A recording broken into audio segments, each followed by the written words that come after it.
বাঙালির 12 মাসে 13 পার্বণ এক প্রকার লেগেই রয়েছে। এমন কোনো মাস নেই যে মাসে বাঙালির কোনো পূজার্চনা নেই। তার মধ্যে পৌষ সংক্রান্তি অন্যতম পার্বণ। কেউ বলে আবার মকর সংক্রান্তি, আবার কেউ বলে থাকে পিঠে পুলি উৎসব। তারই অঙ্গ হিসেবে প্রতিটি বাঙালির ঘরে ঘরে মঙ্গলবার তৈরি করা হয় নানা রকমের পিঠে পুলি। এই দিন বাঙালির ঘরে থাকে পিঠে পুলির সমাহার।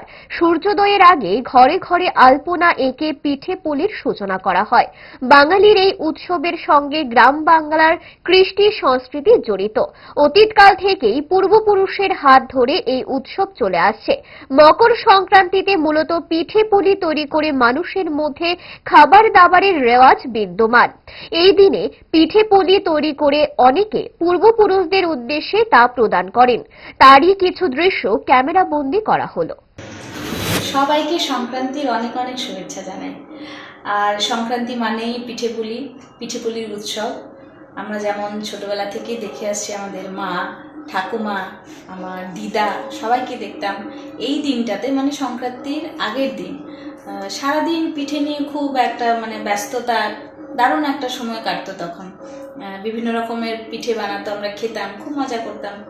তো এখন যেহেতু আমরা বড় হয়ে গেছি, এখন আমার বিয়ে হয়েছে, বিয়ের পর সেই প্রথাটা চালিয়ে যাওয়ার চেষ্টা করছি। আমার শাশুড়ি মাও বানাতেন, এখন আমি বানানোর চেষ্টা করি, অতটা পারি না কিন্তু চেষ্টা করি যে আমাদের বাঙালির ঐতিহ্যটা যেন বজায় থাকে আর কি, যতটা পারি ততটাই। যেমন আজকে আমাদের ঘরে হয়েছে সিদ্ধ পুলি, তারপর পাটিসাপটা, তারপর চিতল পিঠে, তারপর ভাজা পুলি, আর করেছি মালপোয়া। এইগুলো আজকে করলাম। তো সবাই ভালো থাকবেন, সুস্থ থাকবেন, পিঠে পুলি যেন সবার খুব ভালো যায়।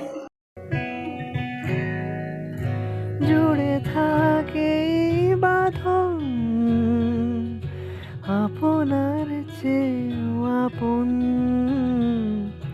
জুড়ে থাকে বাঁধন আপনার চেয়েও আপন, আপনার চেয়েও আপন।